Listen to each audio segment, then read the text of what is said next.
الحمد لله رب العالمين والصلاة والسلام على سيد الأنبياء والمرسلين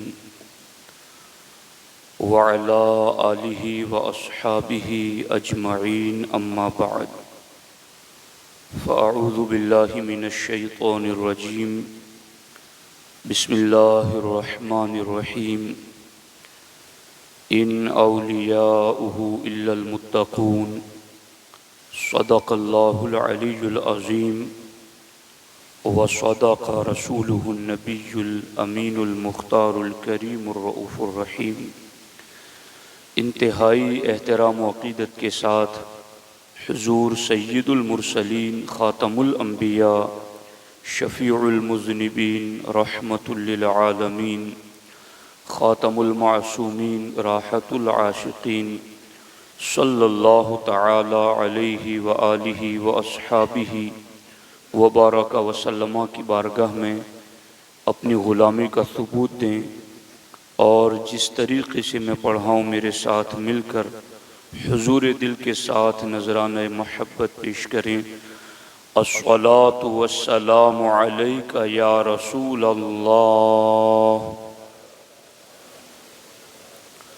الصلاۃ والسلام علیک یا حبیب اللہ، الصلاۃ والسلام علیک یا نبی اللہ، وعلی آلک واصحابک یا نور اللہ، صلی اللہ تعالی علیہ وسلم۔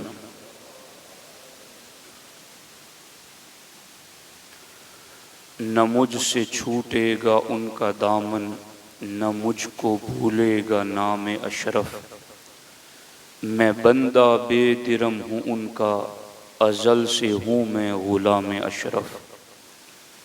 بھلا کوئی اشرفی سے پوچھے کہ شاہ اشرف کی شان کیا ہے، بھلا کوئی اشرفی سے پوچھے کہ شاہ اشرف کی شان کیا ہے، کہے گا وہم و گما سے میرے بلند تر ہے احتشام اشرف۔ دوستان محترم، تارک السلطنت اوحد الدین غوث العالم میر سید اشرف جہانگیر سمنانی رضی اللہ تعالیٰ عنہ کا عرس سراپا قدس ابھی 1-2 دن قبل گزرا ہے۔ صوفیاء کرام مخدوم پاک ان کی تعلیمات کے حوالے سے چند باتیں آج کے اس جمعۃ المبارکہ میں آپ کے سامنے رکھنا چاہتا ہوں۔ دوستان محترم، حضرت داتا گنج بخش علی بن عثمان حجویری رضی اللہ تعالی عنہ اپنی کتاب کشف المحجوب شریف میں لکھتے ہیں کہ تصوف کی راہ پر چلنے والوں کی 3 قسمیں ہیں۔ پہلی قسم وہ ہے جسے صوفی کہا جاتا ہے، دوسری قسم وہ ہے جسے متصوف کہا جاتا ہے، اور تیسری قسم وہ ہے جسے مستصوف کہا جاتا ہے۔ چونکہ ہم اہل سنت و جماعت صوفیاء صالحین سے عقیدت رکھتے ہیں، ان سے محبت کرتے ہیں، اور اس محبت کو اپنے لیے دنیا اور آخرت میں نجات اور سعادت مندی کا ذریعہ مانتے ہیں، تو ہمیں ان کی تعلیمات کو بھی سمجھنا لازم اور ضروری ہے۔ داتا صاحب لکھتے ہیں کہ صوفی کسے کہتے ہیں؟ فرماتے ہیں کہ صوفی وہ ہے جو خود کو فنا کر کے حق کے ساتھ مل جائے اور خواہشات نفسانیہ کو رضائے الہی کے لیے قربان کر دے۔ یعنی صوفی اپنی ذات کو اللہ کی مرضی میں فنا کر دیتا ہے، خواہشات نفسانیہ کو اللہ کی رضا پر قربان کر دیتا ہے، اسے صوفی کہا جاتا ہے۔ متصوف کسے کہتے ہیں؟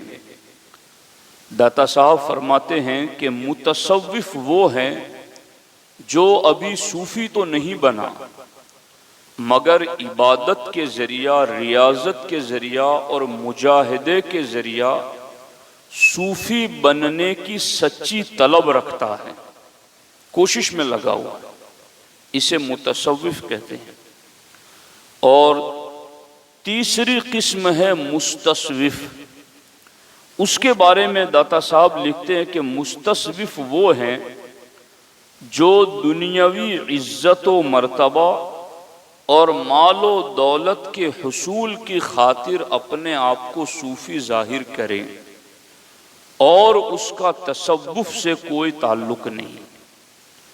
اور داتا صاحب فرماتے ہیں المستصوف عند الصوفیۃ کالذباب وعند غیرہم کالذیاب، فرماتے ہیں کہ یہ جو بناوٹی ہیں، جعلی ہیں، جو دنیاوی مفاد اور دنیاوی عہدہ، منصب، مال و دولت کے حصول کے لیے اپنے آپ کو صوفی ظاہر کر رہا ہے اور تصوف پر اس کا عمل نہیں ہے، داتا صاحب فرماتے ایسا مستصوف صوفیہ کے نزدیک مکھی کی طرح ذلیل و خوار ہیں، وعند غیرہم کالذیاب، اور صوفیہ کے علاوہ کے نزدیک وہ بھیڑیا ہے۔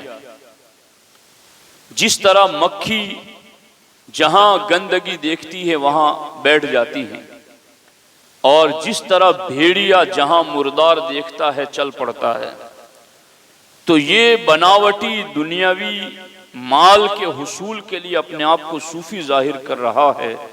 داتا صاحب فرماتے صوفیہ کے نزدیک اس کی حیثیت مکھی کی طرح ہے، اور صوفیہ کے علاوہ علماء، فقہا، محدثین کے نزدیک اس کی حیثیت بھیڑیے کی طرح ہے۔ دوستان محترم، ان تینوں قسموں کو جاننا ہمارے لیے بہت زیادہ ضروری ہے تاکہ ہم صوفیہ کو سمجھ سکیں، ان کی تعلیمات کو سمجھ سکیں، اور ان کے نام پر اگر کوئی ہمیں دھوکہ دینا چاہتا ہے تو ہم اپنے آپ کو اس دھوکے سے بچا سکیں۔ اب میں آپ کے سامنے صوفی اور متصوف، یعنی جو اپنے آپ کو مرضی مولا میں فنا کر چکا، نفسانی خواہشات کو رضائے الہی کی خاطر قربان کر چکا، وہ صوفی ہیں، اس کی تعلیمات کیا ہے۔ متصوف جو عبادت کے ذریعہ، ریاضت کے ذریعہ، مجاہدے کے ذریعہ اس مقام تصوف کی طلب میں سچا ہے، تو ان کی تعلیمات کیا ہے، میں آپ کے سامنے ان کی تعلیمات پیش کرنا چاہتا ہوں، اور اس کو پہلے سن لیں۔ میں نے جہاں تک تصوف کو پڑھنے کی کوشش کی جو ہمارے بزرگوں کی کتابوں میں لکھا ہے، تو میں اس نتیجے پر پہنچا کہ تصوف فرائض و واجبات کے ساتھ ساتھ مستحب، مندوب اور بھلائی کے کاموں میں بڑھ جانے کو تصوف کہتے ہیں، اور گناہ کے حوالے سے کفر، شرک، حرام تو دور کی بات ہے، شکوک اور شبہات والی چیزوں سے بھی اپنے آپ کو بچانے کا نام تصوف ہے۔ یہ وہ تصوف ہے جو کتابوں میں لکھا ہوا ہے۔ اب سب سنابل شریف سے چند عبارتیں میں آپ کے سامنے پڑھنا چاہتا ہوں۔ میر سید عبد الواحد بلگیرامی رحمت اللہ تعالی، سرکار اعلی حضرت جس خاندان مارہرا سے مرید ہیں، اس خانوادہ مارہرا کے بھی یہ شیخ طریقت ہیں اور ان کے اجداد میں ہیں۔ یعنی تصوف نیکیوں میں آگے بڑھ جانے کا نام کیسے ہیں، اور یہ کتاب سب سنابل شریف، یہ بارگاہ رسالت علی صاحبہ الصلاۃ والسلام میں مقبول کتاب ہے۔ کیا لکھا ہے اس میں؟ فرماتے ہیں مخدوم ملت شیخ مینا رحمت اللہ تعالی علیہ، لکھنؤ میں ان کا مزار مقدس موجود ہے، شیخ مینا رحمت اللہ تعالی علیہ جب خواب سے بیدار ہوتے، نیند سے بیدار ہوتے، تو فوراً ہی تیمم کرتے اور اس کے بعد وضو کی تیاری کرتے. یعنی وضو کے لیے چند قدم پر پانی رکھا ہوا ہے، مگر اتنی دیر لگانا اور اتنی مسافت کو بھی طہارت کاملہ کے بغیر خود کے لیے گوارا نہ کرنا کہ اتنے قدم میں چلوں، اور غسل تو ہے ان کا مگر طہارت کاملہ یعنی وضو والی طہارت. تو فرماتے جیسے ہی اٹھتے فوراً تیمم کرتے اور اس کے بعد وضو کی تیاری کرتے. اور پھر انہوں نے فرمایا کہ جانتے ہو کہ میں ایسا کیوں کر رہا ہوں؟ فرماتے ہیں میں ایسا اس لیے کرتا ہوں کہ انسان کی اصل پیدائش پانی اور مٹی سے ہے، اور ان دونوں سے دنیا کی آگ بجھائی جاتی ہے. جہاں آگ لگتی ہے کوئی مٹی ڈالے تو بھی آگ بجھتی ہے، پانی ڈالے تو بھی آگ بجھتی ہے. تو انسان کی اصل پیدائش پانی اور مٹی سے ہے، اور ان دونوں سے یعنی مٹی اور پانی سے دنیا کی آگ بجھائی جاتی ہے. میں نیند سے بیدار ہوتے ہی مٹی استعمال کر کے تیمم کرتا ہوں، پھر فوراً پانی کی طرف جا کے وضو کرتا ہوں. تو یہ دونوں کو مکس میں اس لیے کرتا ہوں کہ مجھے امید ہے کہ آخرت کی آگ بھی یہ دونوں طریقے بجھا دیں گی. سوچ دیکھو صوفیہ کی کہ وہ پاکیزہ رہنے کا کتنا اہتمام کرتے ہیں اور کس قدر زیادہ کوشش میں لگے رہتے ہیں کہ اٹھنے کے بعد چند قدموں پر پانی ہے، اتنا گیپ بھی وقت کا اور چند قدموں کا بھی وہ طہارت کاملہ کے بلا اپنے لیے گوارا نہیں کر رہے ہیں. یہ صوفیہ کے طریقے ہیں. اور اسی صفحے پر صفحہ نمبر 235 پر فرماتے ہیں کہ مرید با صفا کو چاہیے، یعنی پیر مرید کو کیا سکھائے، تربیت میں کیا کریں، ان کو کیا بتائیں.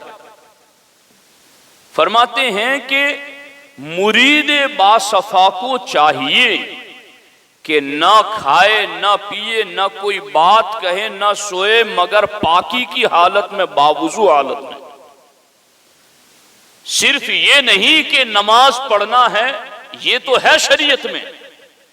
اگر کوئی یہ ہے کہ بھائی میں طریقت اور تصوف والا ہوں تو ہم بتا رہے ہیں کہ تصوف اور طریقت کتابوں میں کیا لکھی ہوئی ہے. شریعت نے تو صرف اتنا پابند کیا کہ نماز پڑھنے آؤ تو نماز کے لیے وضو کر لو، قرآن چھونا ہے تو وضو کر لو. مگر طریقت تو یہ درس دیتی ہے اپنے مریدوں کو کہ کسی بندے سے بات کرنا ہے تو بھی باوضو ہو جاؤ، سونا ہے تو بھی باوضو ہو جاؤ، کھانا اور پانی پینا ہے تو بھی باوضو ہو جاؤ. یہ ہے تصوف اور یہ ہے طریقت. ہمیں یہ تعلیم ہمارے بزرگان دین دے رہے ہیں. کوشش کرنی چاہیے کہ ہم اس پر کچھ نہ کچھ عمل کریں. دیکھیے اس سلسلے میں آگے ایک مقام پر صفحہ نمبر 240 پر سب سنابل شریف میں میر سید عبد الواحد بلگرامی رحمۃ اللہ تعالی علیہ فرماتے ہیں کہ مشائخ صوفیہ یعنی صوفیہ کے بھی جو سردار ہیں ان کا اس امر پر اتفاق ہے کہ متواتر 4 دن تک روزہ نہ رکھنا مکروہ ہے. رمضان کے روزوں کی بات نہیں ہو رہی، رمضان المبارکہ کے علاوہ مسلسل اگر کوئی 4 دن گزار دیتا اور روزہ نہیں رکھتا تو مشائخ صوفیہ کہتے ہیں وہ مکروہ کام کر رہا ہے. 4 دن گزر گئے اور اس نے روزہ نہیں رکھا. مشائخ صوفیہ کا اس امر پر اتفاق ہے کہ 4 دن بغیر روزے کے مسلسل نہیں گزرنے چاہیے. یہ ہیں صوفیہ کرام کی تعلیمات. ان کی درسگاہوں میں، ان کی خانقاہوں میں، ان کے سامنے جب مریدین بیٹھتے تھے تو وہ یہی سکھاتے تھے انہیں. اب اس سلسلے میں اور آگے دیکھیے کہ صوفیاء کرام کی اس حوالے سے کیا تعلیمات ہے۔ صفحہ نمبر 242 پر حضرت بابا فرید مسعود گنج شکر رضی اللہ تعالی عنہ ایک دن سلطان المشائخ محبوب الہی حضرت نظام الدین اولیاء رضی اللہ تعالیٰ عنہ کی زانو اقدس پر سر رکھ کر آرام کر رہے تھے۔ بابا فرید کا سر محبوب الہی کی گود میں، بابا فرید کی آنکھیں بند ہیں، اور حضرت محبوب الہی رضی اللہ تعالیٰ عنہ کے دل میں یہ خیال پیدا ہوا کہ یہ ہمارے مشائخ ہمیشہ روزہ رکھنے کا حکم دیتے رہتے کہ روزے رکھا کرو، تو یہ روزہ رکھنے کا کیا فائدہ ہے؟ دل میں صرف خیال پیدا ہوا کہ اس کا کیا فائدہ ہوگا۔ ابھی دل میں خیال آیا تھا کہ بابا فرید نے فوراً آنکھیں کھول دی اور ارشاد فرمایا، بابا نظام الدین، اس تصوف کی راہ کا تیسرا حصہ ہی ہے روزوں کی پابندی کرنا۔ یعنی تصوف کو اگر 3 حصوں میں بانٹا جائے تو 3 حصوں میں سے ایک حصہ ہے تصوف، روزوں کی پابندی کرنا۔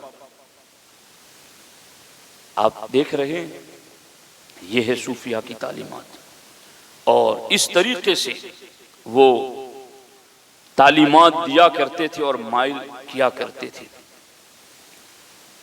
اب یہ بات میں نے پڑھی تو میری روح کانپ گئی، جس کو میں اندر سے لفظ پڑھ کے سنا دیتا ہوں، آپ سنیے۔ 247 صفحہ نمبر پر سید میر عبدالواحد بلگرامی رحمۃ اللہ تعالی علیہ کیا فرماتے ہیں؟ اللہ اکبر۔ فرماتے تفسیر میں ہے کہ جب آدم علیہ السلام نے وہ دانہ جس سے منع فرما دیا گیا تھا کھا لیا، تو اس کی وجہ سے لباس حلہ زائل ہو گیا، فَطَفِقَ يَخْصِفَانِ عَلَيْهِمَا مِنْ وَرَقِ الْجَنَّةِ، قرآن مجید میں کہ لباس جو تھا وہ اتر گیا، تو آپ نے پتوں کے ساتھ اپنے جسم کو ڈھانپ لیا، اور آپ جنت سے باہر تشریف لائے تو آپ نے پشیمانی کی حالت میں منہ میں انگلی ڈالی اور قے کر دی۔ زمین کے کیڑے مکوڑوں اور حشرات الارض سانپ وغیرہ نے وہ قے کھا لی،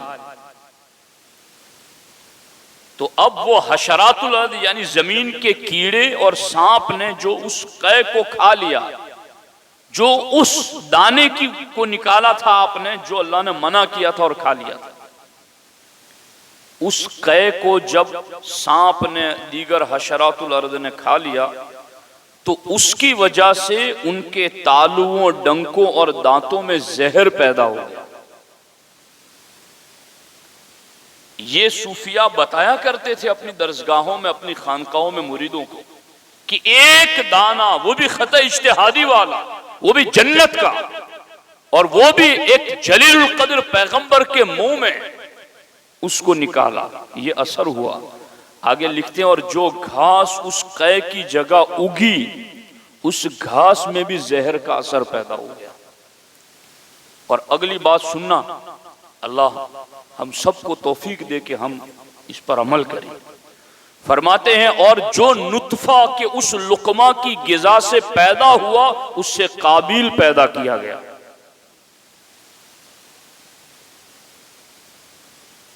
میں اس پر کافی دیر تک غور و فکر کرتا رہا۔ صوفیاء کرام یہ تعلیمات، ایک دانہ خطا اجتہادی کی وجہ سے اس کے اثرات دے، پھر حرام حرام حرام، اور وہ بھی پیٹ بھر بھر کر، کیا ہوگا؟ کیسے اللہ کے غضب سے اپنے آپ کو ہم بچا سکیں گے؟ غور کیجیے۔ اب یہاں میں سرکار مخدوم پاک رضی اللہ تعالیٰ عنہ کی صرف ایک بات آپ کے سامنے رکھتا ہوں۔ اللہ اکبر۔ لطائف اشرفی حصہ نمبر اول، لطیفہ نمبر 6، صفحہ نمبر 242۔ حضرت قدوۃ الکبریٰ فرماتے ہیں کہ جب یہ ناچیز اپنے مرشد کی بارگاہ میں حاضر ہوا اور مرشد کریم نے ظاہری باطنی نگاہوں سے مجھے کمال بخشا، اور اس وقت میرے مرشد علاء الحق گنج نبات علیہ الرحمٰن نے مجھے خاص لباس، خرقے اور تبرکات عطا فرمائے۔ مخدوم پاک فرماتے تو میں نے اسی دن وہ خرقہ اور دوسرے تبرکات ایک فقیر کو دے دیے۔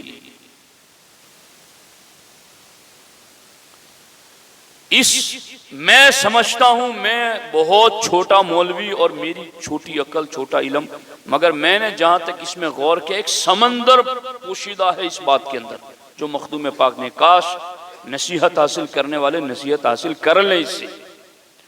مخدوم پاک نے اسی دن، ایک دن بھی اپنے پاس ان تبرکات کو، خرقے کو رہنے نہیں دیا، اسی دن کسی فقیر کو وہ تبرکات اور خرقہ دونوں سپرد کر دیے۔ اب مخدوم پاک خود لکھتے ہیں، فرماتے ہیں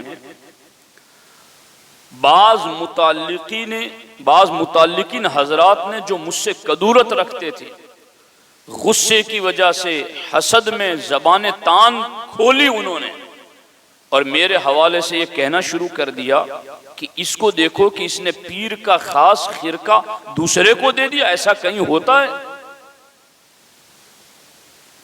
اللہ اکبر۔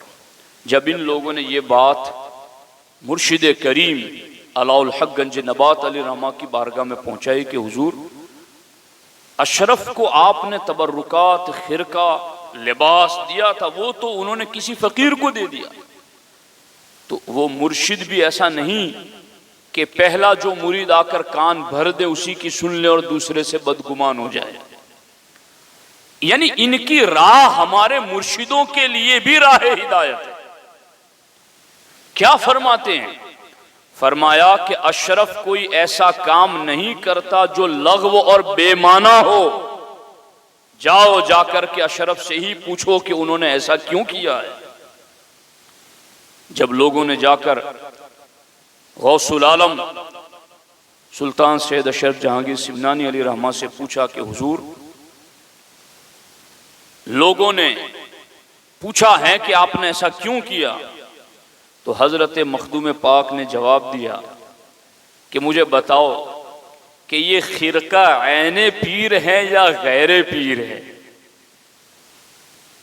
اللہ اکبر، اللہ اکبر، اللہ اکبر۔ فرماتے ہیں یہ خرقہ عین پیر ہے، یعنی خرقہ جو لباس ہے وہ پیر کی ذات ہے یا پیر کی ذات کے علاوہ ہے یہ کپڑا؟ تو سارے خاموش۔ آپ نے سمجھایا یہ غیر پیر ہیں، پیر کی ذات نہیں ہے، پیر کے جسم کو چھونے والا ایک لباس اور کپڑا ہے۔ پھر آپ نے فرمایا کہ یقیناً وہ غیر پیر ہیں، اور سنو پیر کی نظر غیر پر نہیں ہوتی اور مرید کی نظر بھی غیر پر نہیں، پیر کی صفات پر ہوتی ہے۔ مرید پیر کی صفات کا تابع ہوتا ہے تو اس کی نظر بھی غیر پر نہیں ہوتی۔ اگر میں ان عوارضات کی طرف التفات کرتا، شاید یہ لفظ اگر میں کہیں اپنے لفظوں میں بولتا تو کوئی مجھے کیا سے کیا کہہ دیتا۔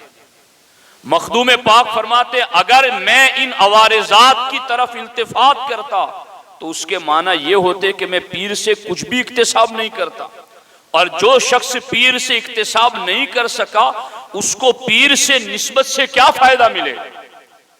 مخدوم پاک فرماتے اگر میں خرقہ تو لے لوں مگر پیر کی صفات نہ لوں، میں لباس تو لے لوں مگر پیر کی تعلیمات نہ لوں، میں کپڑے تبرکات تو لے لوں مگر اپنے پیر کے فرمودات، ان کی صفات، ان کی خوبیوں کو نہ اپناؤں، تو پھر مخدوم پاک فرماتے ہیں مجھے مرید بننے سے کوئی فائدہ نہیں ہوا۔ آج ہم اپنے تصوف کا جائزہ لیں۔